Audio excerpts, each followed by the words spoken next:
آج آپ کے سامنے مختصر سے وقت کے لیے اس لیے لائیو ہوا ہوں کہ زکوٰۃ دیں جتنے مالدار ہیں. اب ہمارے ہاں جو ماشاءاللہ اچھے مالدار بھی ہیں وہ سوچتے ہیں کہ چلو ہم بھی گیہوں کا فطرہ دے دیتے ہیں، جبکہ سونے رسول صلی اللہ علیہ وسلم نے کشمش کا فطرہ دیا. اللہ اکبر.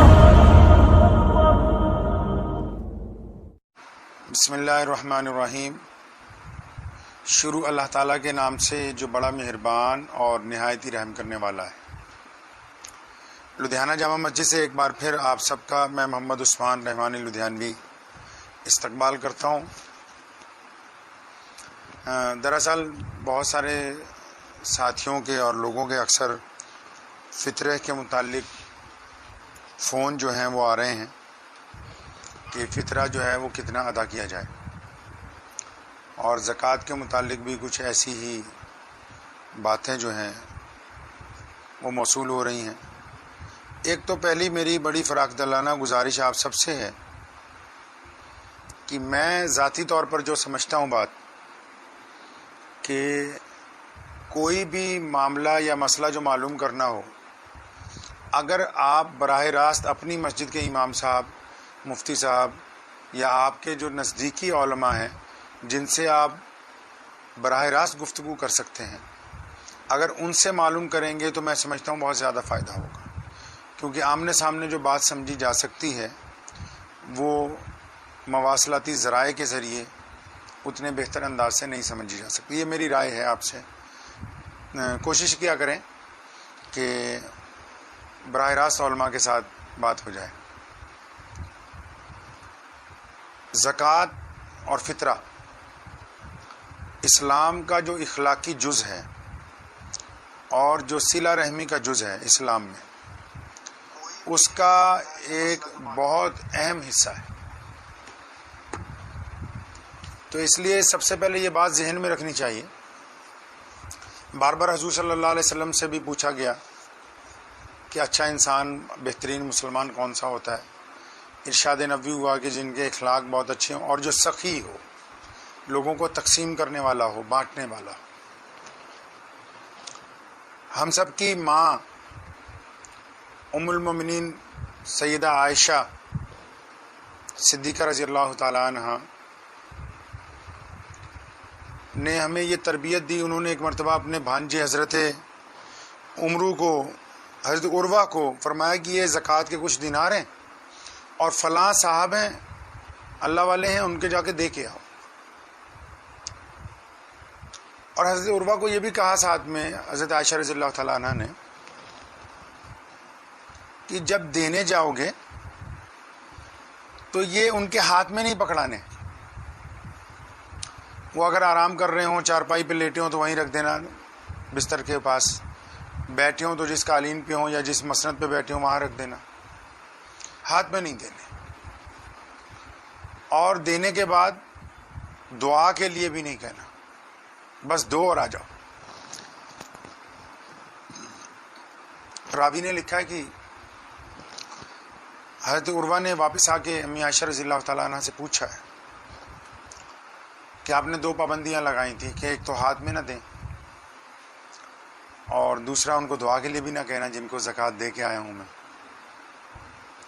تو پیارے نبی حضرت محمد رسول اللہ صلی اللہ علیہ وسلم کی زوجہ، ہم سب کی ماں نے یہ تعلیم فرمائی کہ دیکھو، ہاتھ میں اس لیے دینے سے منع فرمایا کہ جب تم ان کو دیتے تو تمہارا ہاتھ اوپر ہوتا، ان کا نیچے ہوتا. تو اس لیے تاکہ جب وہ اپنا ہاتھ نیچے رکھتے تو ان کے دل کو تکلیف نہ پہنچے.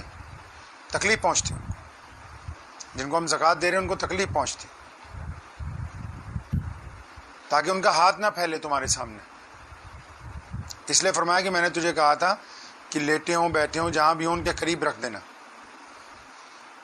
اور دعا کے لیے اس لیے کہا کہ دعا کے لیے بھی مت کہنا، کیونکہ ہم اس کا بدلہ نہیں چاہتے، اس کا بدلہ اللہ تعالیٰ دیں گے.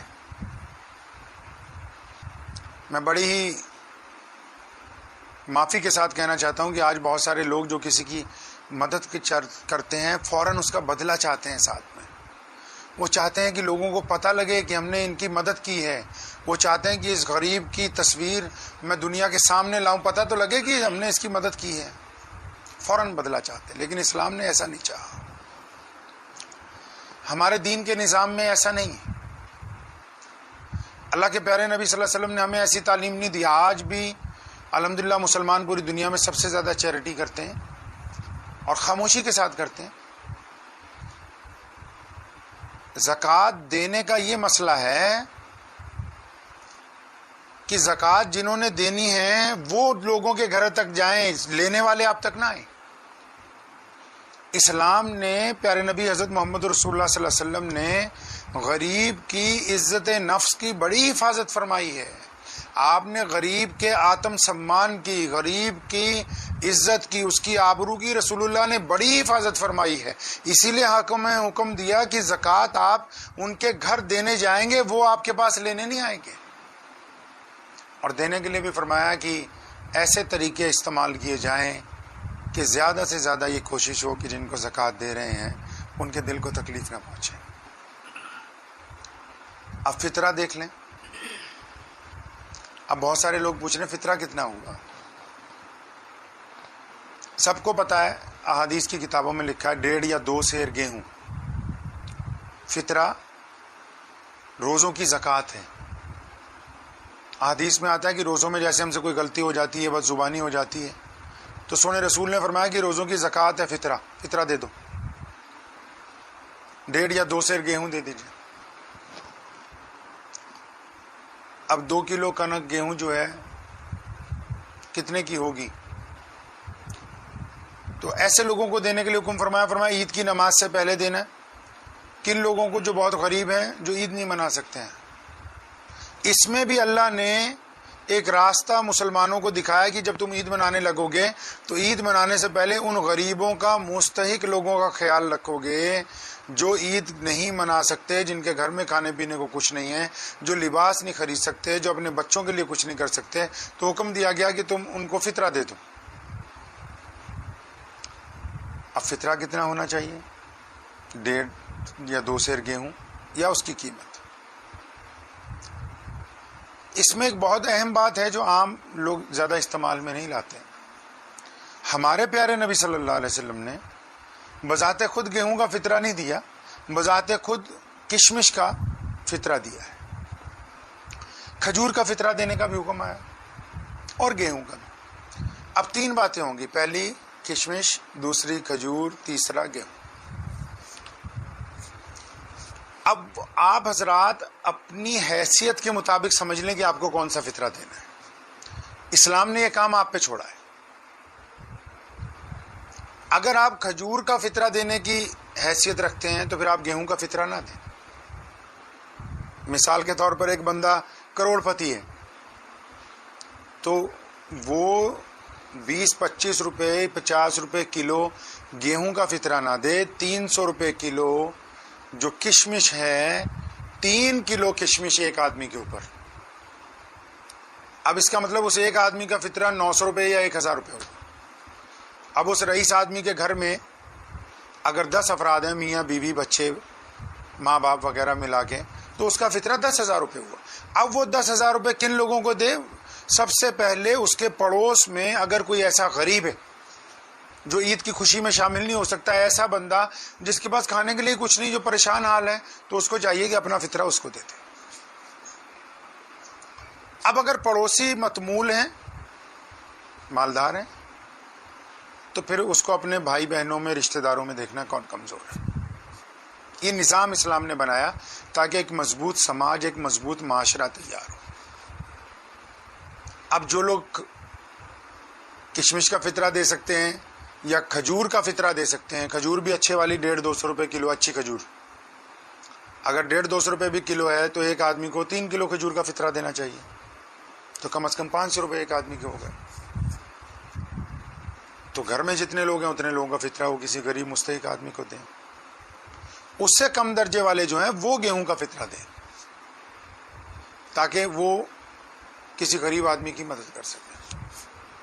اب ہمارے ہاں جو ماشاءاللہ اچھے مالدار بھی ہیں وہ سوچتے ہیں کہ چلو ہم بھی گیہوں کا فطرہ دے دیتے ہیں، جبکہ سونے رسول صلی اللہ علیہ وسلم نے کشمش کا فطرہ دیا، کھجور کا بھی فطرہ دیا ہے۔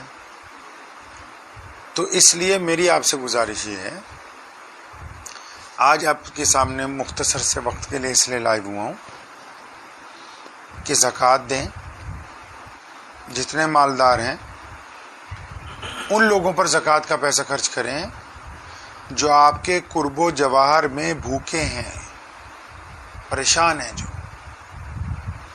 اور خرچ کیسے کرنا ہے؟ جس طرح رسول اللہ نے سکھایا کہ کسی کو پتہ نہ لگے۔ سونے رسول نے فرمایا دائیں ہاتھ سے دو، بائیں کو پتہ نہ لگے۔ واٹس ایپ فیس بک پہ ڈالیں گے، کچھ لوگ واہ واہ کر سکتے ہیں، کہہ سکتے ہیں کہ واہ کیا اچھا کام کر رہے ہیں آپ، لیکن اجر کوئی نہیں ملے گا۔ جہاں فائدہ ہونا تھا وہاں نہیں ہوگا۔ فائدہ تو قبر میں چاہیے، حشر میں چاہیے۔ فائدہ اللہ کی مدد کی شکل میں چاہیے کہ آج جب ہم جن کی مدد کر رہے ہیں اور اللہ جب ہم سے خوش ہو جائیں تو اللہ ہماری جب مدد کریں تو ہم گرتے ہوئے اٹھ جائیں، بھٹکتے ہوئے سیدھے راستے پہ آ جائیں۔ تو اس لیے اتنا سستا نہ بیچیں اپنی محبتوں کو، اپنے اخلاص کو، اپنی دولت کا اتنا کم ریٹ نہ لگائیں کہ واٹس ایپ اور فیس بک پر نیلام ہوگی۔ نہیں، آپ معیاری لوگ ہیں، آپ کو اللہ نے پسند کیا ہے اپنے دین کے لیے۔ اللہ نے آپ کو پیارے نبی حضرت محمد رسول اللہ صلی اللہ علیہ وسلم کا دین عطا فرمایا ہے۔ آپ کا ہر کام معیاری ہونا چاہیے، آپ کا معیار محمد رسول اللہ صلی اللہ علیہ وسلم کے حکم کے مطابق ہونا چاہیے۔ تو اس لیے جب آپ زکوٰۃ دیں، خود دینے کے لیے جائیں اور ہاتھ میں نہ پکڑائیں تاکہ دوسرے کو شرمندگی نہ ہو۔ اور اس بات پر تو آپ روزانہ اللہ کا شکر ادا کریں کہ اللہ نے آپ کو دینے والوں میں رکھا ہے، لینے والوں میں نہیں رکھا ہے۔ روزانہ اللہ کا شکر ادا کریں۔ تو اس لیے میری آپ سے گزارش ہے کہ جو لوگ فطرہ کھجور کا دے سکتے ہیں، کشمش کا دے سکتے ہیں، وہ گیہوں کا نہ دیں۔ پہلے ان لوگوں کی ضرورت پوری کریں جو آپ کے پڑوس میں ہیں۔ اسلام نے جو سماج کا سسٹم بنایا بڑا طاقتور بنایا ہے کہ ہم کو پہلے ان کی مدد کرنی جو ہمارے پڑوس میں ہے، پھر ان کی مدد کرنی جو ہمارے عزیز و اقارب میں ہے۔ یہ دو طبقے جب ہو جائیں پھر ساری دنیا کو آپ بانٹتے پھرے، کوئی بات نہیں۔ اور اس کے ساتھ ساتھ اپنے مسجدوں میں، مدرسوں میں جو لوگ وہاں خدمت کر رہے ہیں، جو جس مسجد کے صدر ہیں، ذمہ داران ہیں، وہ اپنے امام حضرات کا، مؤذنین کا، مسجد کے خادموں کا خاص کر دھیان رکھیں۔ یہ ان کی ذمہ داری۔